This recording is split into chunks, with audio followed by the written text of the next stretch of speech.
ऐसा होता है। कदाचित लड़का फेल हो जाए, फिर कौन आएगा हो जे पढ़ैले बा उहो ना कही कि हम पढ़ैले बानी।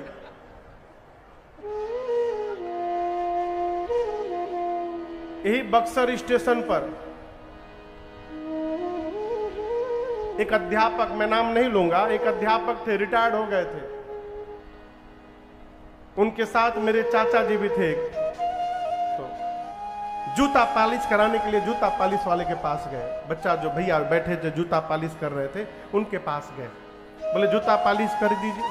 तो खड़े खड़े रहे, वो पॉलिश कर लिया, दोनों जूता पॉलिश कर लिया। ये पूछे, जो अध्यापक से रिटायर्ड हो गए थे, पूछे भैया कितना रुपया भाई? का गुरुजी अब ये बचल हमरवा 100 रुपया लेम। अरे तू जूता पॉलिश कैला हवा? बोले गुरुजी हम राउरे पढ़ावल छात्र हई, रउवे हमरा के पढ़ैले बानी, हम देखी जूता पॉलिश करते नहीं जा, हम रउआ से पैसा ले। अब बेचारे वो तो पानी पानी हो गए। अब लोग सोचेंगे ना जानी कैसन पढ़ाई पढ़ैले बड़न के वो जूता पॉलिश करता। अब समझिए, आपका अच्छा हो जाए तो पूरा जगत श्रेय लेने को तैयार होगा। कलंक कौन लेगा हो आपके लिए? राम जी के लिए मां ने कलंक ले लिया, कैकेयी मैया ने, कौन करेगा है? इसलिए मैं आपसे कहूं, कौशल्या ने केवल राम को जन्म दिया था, परंतु उस राम को 14 वर्ष वन भेजकर मां कैकेयी ने मर्यादा पुरुषोत्तम राम को जन्म दे दिया। इसलिए मां कैकेयी के बारे में एक शब्द अपशब्द न बोलिएगा, ये महापाप है, महापाप। कौन कौन प्रमाण पत्र नहीं दिया मां कैकेयी के बारे में? भरद्वाज दिए, तात कैकेयी दोष नहीं, गई गिरा मति धूल। राम जी को बोलना पड़ा, दोष देई जननी जड़ते, जे गुर साधु सभा नहीं से। मां का कोई अपराध नहीं है। मां ने तो वही किया जो मां को करने के लिए राम जी ने कहा था। कैकेयी मैया ने सब राम जी के कहने पर किया, अपने मन से कुछ नहीं किया। आप सब जानते हैं, मां ने 2 वरदान मांगे, राम जी के लिए 14 वर्ष का वनवास, भरत भैया के लिए राजसत्ता। अब एक श्रोता ने मुझसे प्रश्न किया बहुत पहले, सरकार, कि ठीक है राम जी मां कैकेयी से कहे थे कि मुझे बनकी और मां भेज देना, तो ठीक है राम जी के लिए वनवास मांग लेती। कैकेयी जी के मन में यदि स्वार्थ नहीं होता तो वो भरत जी के लिए राज सत्ता क्यों मांग ली? अपने बेटे को राजा क्यों बना दी? केवल राम जी का वनवास मांग के छोड़ देती। देखिए, बेटे को मां से अधिक कोई नहीं जानता है। कैकेयी मैया भरत जी को राजा बनाने के लिए नहीं मांगे थे। कैकेयी जी तो अपने बेटे का परीक्षण कर रही थी कि जिस भरत को मैंने अपने कोख से जन्म दिया है, मैं भी तो देखूं उस भरत के जीवन में राज पद और राम पद एक साथ आके खड़ा हो जाए, तो मैं देखूं मेरा भरत राज पद की ओर भागता है कि रघुनाथ पद की ओर दौड़ता है। ये परीक्षण करने के लिए मां ने मांगा था। भरत जी को राजा नहीं बनाना चाहती। प्रातःकाल राम जी के साथ सीता मैया चलने को तैयार हो गई। राम जी ने बहुत मना किया, कहा जानकी आप वन के लायक नहीं है, वन बहुत कठोर है, भयानक है, हिंसक पशु हैं, कंकड़ीले मार्ग है, झाड़ियां हैं, निशाचर हैं, आप सुकुमार हैं। तब सीता मैया ने हाथ जोड़कर कहा, प्रभु मैं सुकुमारी, क्या आप बन जोगू, तुम ही उचित तप मोका भो। प्रभु मैं सुकुमार हूं, क्या आप बन के लायक है? प्रभु है? आपके लिए तपस्या उचित है, अब मेरे लिए घर में बैठकर भोग भोगना उचित है। सीता मैया कहती हैं, प्रभु घर में एक स्त्री के साथ सारे संबंध हों, सास ससुर माता पिता बेटा बेटी भाई बहन सब हों, केवल उसका पति यदि साथ में न होना तो प्रभु सबका होना न होने के बराबर होता है। नाथ, जिस प्रकार प्राण के बिना शरीर व्यर्थ है, जल के बिना नदी व्यर्थ है, उसी प्रकार आपके बिना ये सीता व्यर्थ है। प्रभु इस सत्ता का कोई अर्थ नहीं मेरे लिए। आपके साथ मैं वन में रहूंगी तो लगेगा महल में बैठी हूं, आपके बिना महल वन से अधिक दुखदाई हो जाएगा। प्रभु राम जी ने सीता जी को अनुमति दे दिया, चलिए। तब तक लक्ष्मण जी आ गए। आकर लक्ष्मण जी प्रणाम करके राम जी को बैठ गए। राम जी ने कहा, देखो पिताजी मूर्छित हैं, बड़े दुखी हैं, भरत शत्रुघ्न भी नहीं है, मैं वन में जा रहा हूं। लक्ष्मण आप यहां रह करके राज सत्ता का संभाल करिए, अब पिताजी का भी देखभाल करिए। लक्ष्मण जी बोले, कौन पिताजी? राम जी बोले, अपने पिताजी। लक्ष्मण भैया बोले, अयोध्या की प्रजा थक करके रात्रि में सोई है। भगवान सोचे यदि इसी प्रकार ये लोग चलते रहेंगे मेरे साथ तो मैं पिताजी के वचन का निर्वाह कैसे करूंगा। तो भगवान ने अपनी माया को प्रेरित करके और पूरी प्रजा को गहरी निद्रा में सुला करके सुमंत जी से कहा, तात इसी क्षण रथ के पहिए के चिन्ह को मिटा करके आप यहां से चलिए। भगवान चले और दिन के दूसरे दिन तीसरे पहर में भगवान चलते चलते सीता सचिव सहित दो भाई, सीता सचिव सहित दो भाई, श्रृंगवेरपुर पहुँचे जाए, श्रृंगवेरपुर पहुँचे जाए, उतरे राम देवसर देखे, उतरे राम देवसर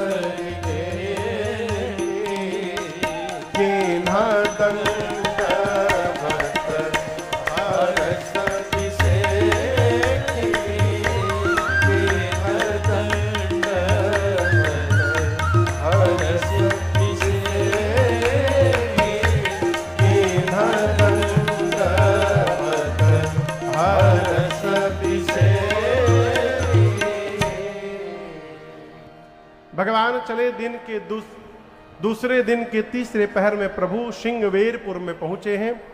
गंगा जी का पावन तट आया है। भगवान रथ से उतरकर गंगा जी को दंडवत किए हैं। लक्ष्मण जी सीता जी ने भी उतर करके प्रणाम किया है। निषाद राजगुह राम जी से मिलने आए। श्रृंगवेरपुर के राजा हैं निषाद राजगुह। फल उपहार के रूप में लेकर के आए हैं। आ करके राम जी के चरणों में दंडवत किया है। प्रभु ने उठा करके हृदय से लगाया है। निषाद राजगुह ने राम जी से कहा कि प्रभु यदि आपको 14 वर्ष अयोध्या के बाहर ही रहना है तो आप तो बाहर तो आ ही गए हैं, चलिए श्रृंगवेरपुर में प्रभु 14 वर्ष आप निवास करिए। राम जी बोले, मित्र मैं विशेष उदासीन व्रत का संकल्प लेकर के आया हूं और इस संकल्प के अनुसार मैं 14 वर्ष किसी भी गांव नगर में नहीं जा सकता, ना ही किसी धातु को स्पर्श कर सकता हूं। ऐसा सुनकर निषाद राजगुह ने नगर के बाहर ही एक शीशम के वृक्ष के नीचे कुशा की चटाई बिछाई और रात्रि में कंद मूल पा करके प्रभु मैया के साथ उसी चटाई पर सो गए। लक्ष्मण भैया थोड़ी दूर जाकर बिरासन लगाकर पहरे में बैठ गए। निषाद राजगुह ने अपने मुख्य सेवकों को बुलाकर कहा, देखो मुझे पता चला है कि कल रात अयोध्या वासियों को तमसा नदी के तट पर राम जी सोता हुआ छोड़ के चले आए हैं। कहीं हम लोग रात में सो गए और राम जी यहां से भी आगे चले जाएंगे तो क्या होगा। अपने सेवकों को चारों तरफ पहरे में लगा दिया कि राम जी को रात में जाने नहीं देना है। सबको पहरे में लगाने के बाद निषाद राजगुह जब भगवान के पास आए और कुशा की चटाई पर राम जी को सोता देखे तो लगे रोने। कहते हैं, कय नंदिनी मंदमती कठिन कुटिलपन जेहि रघुनंदन जानकी सुख अवसर दुख दे। निषाद जी कहते हैं, कैकेयी जी ने कुटिलता पूर्वक व्यवहार किया है। जिन राम जी के जीवन में सुख का समय आने वाला था, कैकेयी ने उन राम जी के जीवन में दुख लाके रख दिया। लगे मां कैकेयी को निषाद राजगुह भला बुरा सुनाने।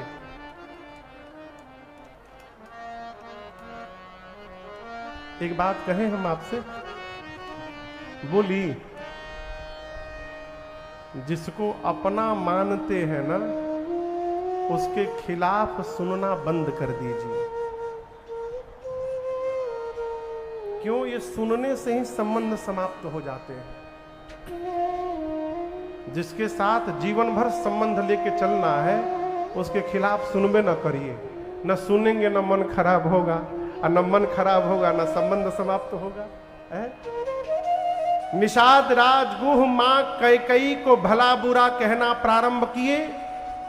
लक्ष्मण जी ने तुरंत रोका, कहा इधर आइए, मेरे सामने आइए, इधर आइए। क्या कहा आपने? मां कैकेयी ने भैया राम को दुख दिया है। अच्छा आप बताइए, जिसको दुख होगा उसको रात में नींद आएगी? बोलिए, जिसको दुख होगा उसको नींद आएगी? नहीं आएगी। निषाद जी भी बोले नहीं आएगी। लक्ष्मण जी बोले राम भैया तो चकाचक सो रहे हैं, देखिए ना कितने आनंद में सो रहे हैं। यदि इनके मन में दुख होता तो इनको नींद ना आती। और निषाद जी, जीवन में न कोई किसी को सुख देता है, न जीवन में कोई किसी को दुख देता है। हम अपने किए हुए कर्म से सुखी होते हैं, हम अपने ही किए हुए कर्म से दुखी होते हैं। हमारा निज कर्म हमको सुखी करता है, निज कर्म हमको दुखी करता है। और यदि खोल करके कहें आपसे, मोह में लिपटा करके देखा गया सपना हमको दुखी कर देता है। मोह किसी से भी हो सकता है, रुमाल से भी हो सकता है, गाड़ी से भी हो सकता है, जमीन से, घर से, परिवार से, किसी से भी मोह हो सकता है। और ये मोह ही हमको रुलाता है, मोह ही हमको हंसाता है। लक्ष्मण जी तो कहे कि सब मोह की रात्रि में सोए हुए हैं, मोह निशा सब सो निहारा, इसीलिए दुख पा रहे हैं। लक्ष्मण जी, निषाद जी बोले सब सोए हैं, कोई जगह नहीं है। बोले नहीं, कुछ कुछ लोग जगे हैं। हाँ, सब नहीं सोए हैं। एही जग जामिनी जागहि जोगी। जो जोगी है वो जगा हुआ है। कौन जगा हुआ है? जोगी। जोगी सारंगी लेके घूमे वाला जोगी ना। कौन जोगी? परमारथी प्रपंच वियोगी। जो नौकरी करके, व्यापार करके, खेती करके परमार्थ में लगा हुआ है, अपना परिवार का पोषण करता है, परिवार की जिम्मेदारियों का वहन करता है और उसके साथ साथ परमार्थ भी करता है। ये जो कथा हो रही है यहां पर, ये क्या कोई यहां कोई सेठ जी आके थोड़ी करा रहे हैं।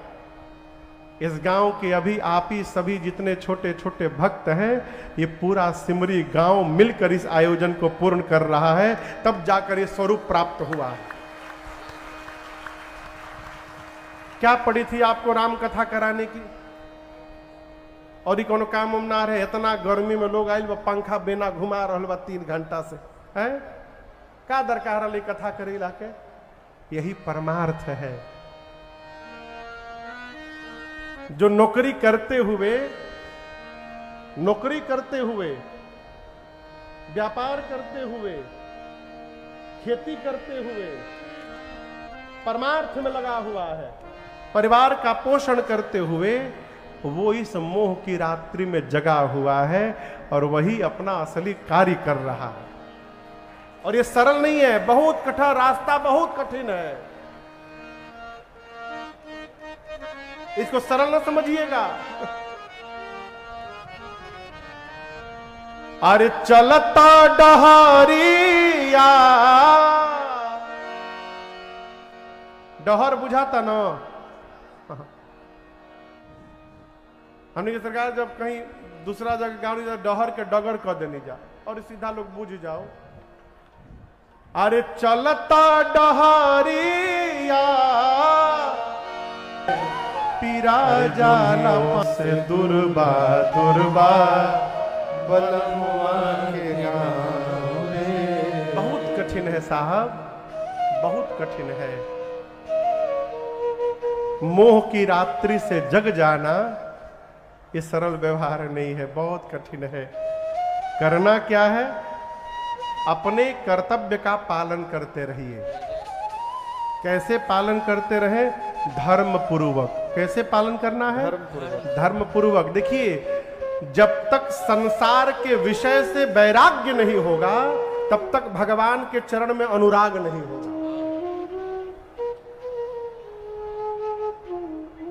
एक जगह से मनवा हटी तबे न दूसर का जगह लागी है।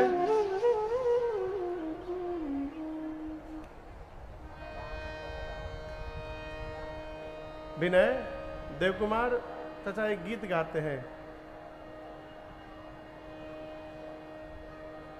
अरे सखिया मुदाई जाता, अरे अखियां मुदाई जाता। अखियां ना सखिया, हम गावता नहीं हो रहा है। अरे सखिया मुदाई जाता, काहे दोनों अखिया कुछ दिखाते रे नहीं थे। धूकल बाका श्याम के सुरतिया कुछ दिखाते नहीं थे। एक जो प्रवेश कर जाएगा फिर बाहरी का प्रभाव उस पर पड़ने वाला नहीं है।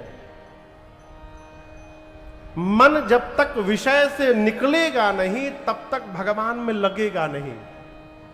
ये विषय से निकलेगा कैसे? धर्माचरण से। सिद्धांत कहता है धर्मते विरति जोगते गाना, ज्ञान मोक्ष प्रद वेद बखाना। ये धर्माचरण प्रथम ही विप्रचरण अति प्रीति, निज निज कर्म निरत श्रुति रीति, एहि कर फल पुनि विषय विरागा, तब मम चरण उपज अनुरागा। तो यदि हम अपने जीवन को धर्म पूर्वक धर्म आचरण करते हुए अपने कर्तव्य का पालन करते रहें, आप खून चेक करते रहिए, वो जमीन बेचते रहे, वो रिकॉर्डिंग करते रहे धर्म पूर्वक, तो इस कर्तव्य का परिणाम क्या है? एहि कर फल पुनि विषय विरागा, तब मम धर्म उपज अनुरागा। धर्म है कि चरण है? धर्म है। तब मम धर्म उपज अनुरागा। लक्ष्मण जी ने कहा, आप जिनके लिए रो रहे थे वो राम जी जीव नहीं है। निषाद जी पूछे कौन है? लक्ष्मण जी कहते हैं, रामा ब्रह्म परमारथ रूपा, राम ब्रह्म परमारथ रूपा, अभिगत अलख अनादि अनूपा, अभिगत अलख अनादि अनूपा, सखा परम परमारथ हो, सखा परम परमारथ हो, मन क्रम बचन राम पद ने हो, मन क्रम बचन राम पद ने, हाँ मन क्रम बचन राम पद ने हो, मन क्रम बचन राम पद ने हो। लक्ष्मण जी ने कहा, हे सखा, ये राम जी जीव नहीं है जिनके लिए आप रो रहे हैं। राम जी ब्रह्म है, राम ब्रह्म परमारथ रूपा। और मन से, वचन से, कर्म से राम जी के चरणों में प्रेम हो जाना, यही जीवन का असली परमार्थ है? सवेरा भया, राम जी ने निषाद राजगुह से बरगद के वृक्ष के दूध को मंगाया, केश में लगाकर प्रभु ने लक्ष्मण भैया के साथ सिर पर जटाओं का मुकुट बना लिया। सुमंत जी ने निवेदन किया कि आपके पिताश्री ने, महाराज ने कहा है 4 दिन वन दिखाकर सुमंत वापस ले आना राम को। सत्य की दुहाई देकर भगवान ने मना कर दिया और बरबस राम सुमंत पठाए। भगवान ने बरबस सुमंत जी को अयोध्या वापस भेजा है और उसके बाद गंगा जी के किनारे राम जी अब गंगा जी को पार करने के लिए आए हैं। यहीं से केवट भैया की कथा प्रारंभ होती है। श्री रामचरितमानस का एक अद्भुत प्रसंग है केवट भैया का। राम जी, सीता जी, लक्ष्मण भैया, निषाद राजगुह चारों पहुंचे। और मैं आपको एक बात कहूं, पिछली रात्रि जो सेवक पहरा दे रहे थे राम जी के चारों तरफ, उन सेवकों में ये केवट जी भी थे। और ये लक्ष्मण जी और निषाद जी की पूरी बात सुन रखे हैं कि ये राम जी जीव नहीं है, राम जी ब्रह्म है। राम जी के चरण में प्रेम करना ही परमार्थ है।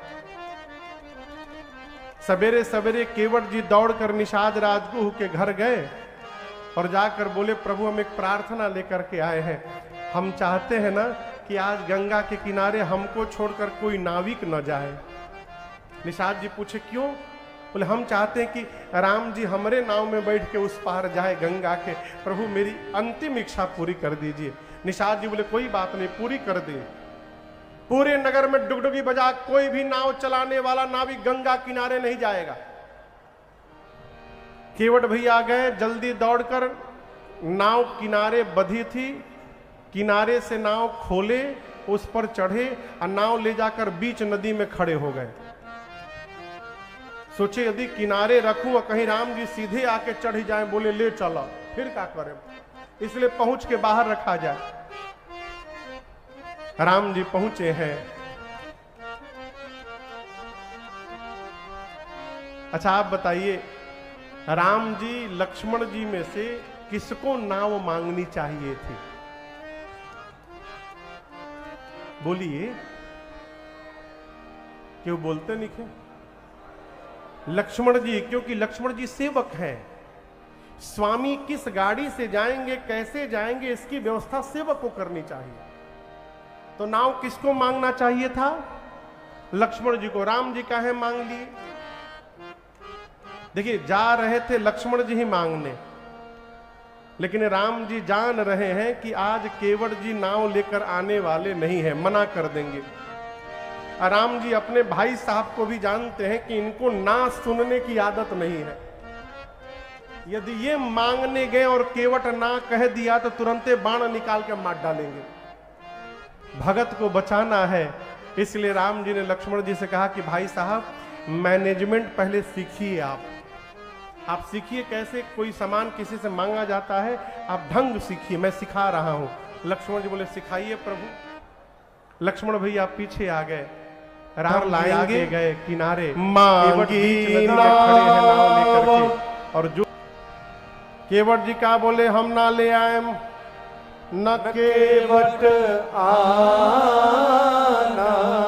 देखिए नहीं लाएंगे यहां तक तो ठीक है, इसके आगे वाला बहुत खतरनाक बोल दिए। क्या बोल दिए? कही तुम्हार मरम मैं जाना। केवट जी बोले मैं आपका मरम जानता हूं, मैं नाव नहीं लाऊंगा। क्या जानता हूं? जोर से बोलिए। मरम बुझाता। मिंटू भैया किसी भी आदमी के सामने आके जा केवल इतना बोल दीजिए, हम सब जानता नहीं, बता दें। झूठे झूठे बोलिए, हम सब जान गल बनी, अब वही ना घरे चलो बताओ तनी, वो आदमी डिस्टर्ब हो जाएगा, न जाने क्या जान गया है हमारे बारे में। केवट जी बोले हम सब मरम जान गए हैं, हम नाव लेकर के आएंगे नहीं। लक्ष्मण जी बोले राम जी से भैया आपके साथ जन्म से मैं लगा हूं, उसके बाद भी मैं आज तक आपका मर्म नहीं जान पाया। ये अभी अभी आए केवट कह रहे हैं कि ये आपका मर्म जान गए। राम जी बोले लक्ष्मण भैया से पूछिए क्या जान गए। लक्ष्मण जी बोले क्या मर्म जान गए। केवट जी बोले मैं जान गया हूं कि आपके भैया क्या हैं। लक्ष्मण जी बोले हम तो जानिए नहीं पाए, आप कैसे जान गए। केवट जी बोले देखिए लक्ष्मण जी, ये नाव चलाना हमारा खानदानी काम है, बाबा चलाए, बाबूजी चलाए, बाबूजी के बाद हम नौवे चला होता नहीं। नित्य हम लोग सैकड़ों लोगों को इस पार से उस पार, उस पार से इस पार लाते हैं। लोग आकर के नाव मांगते हैं, लेकिन लक्ष्मण जी जिस प्रकार से आज राम जी ने नाव मांगी है ना, इस प्रकार से आज तक किसी ने मेरे से नाव नहीं मांगी थी। लक्ष्मण बोले क्या क्या अलग बोल दिए ये। केवट जी बोले आज तक जो भी आया मुझे आदेश देता रहा, ऐ केवट नाव लेकर इधर आओ।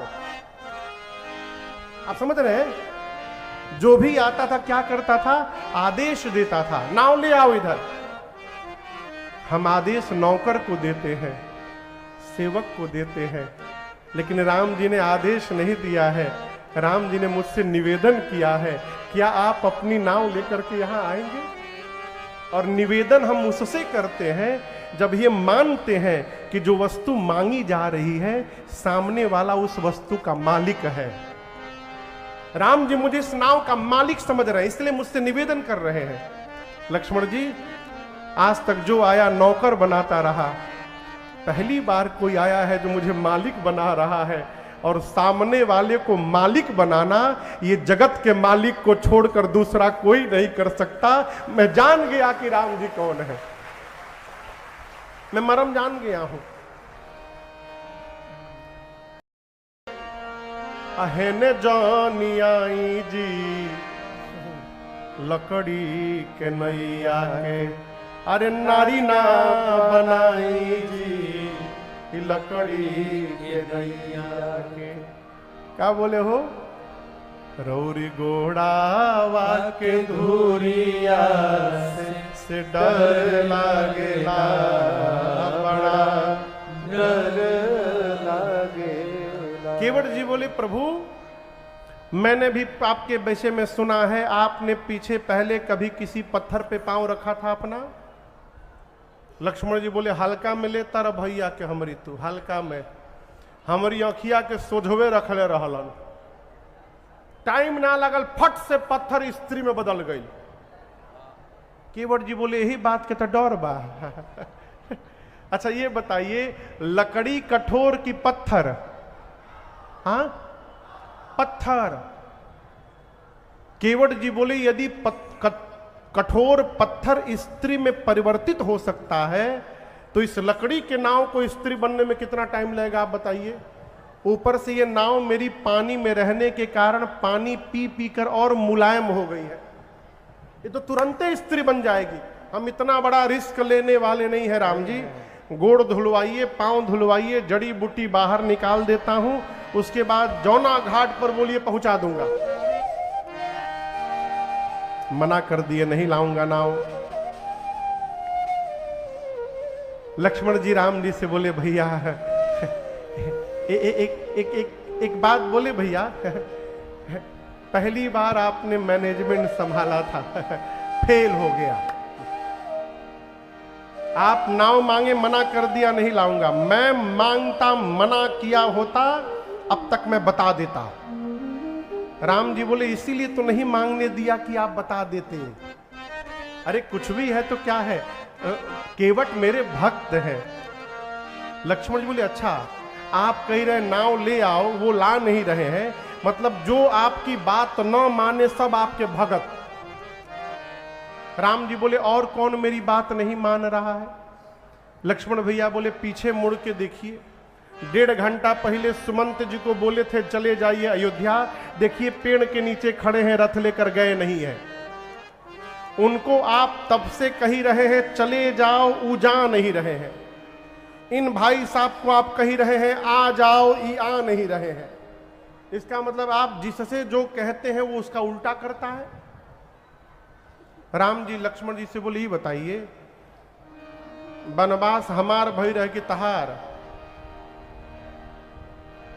वनवास मेरा हुआ था ना, चलते समय मैंने आपको भी मना किया मत चलिए, सीता को भी मना किया मत चलिए। आप दोनों मेरी बात माने?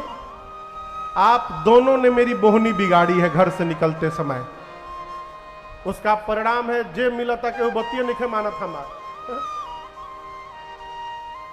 केवट जी खड़े खड़े मुस्कुरा रहे हैं, हिल के कही रहे हैं अरे मरम तोर जानीला हे रघुरैया, मरम तोर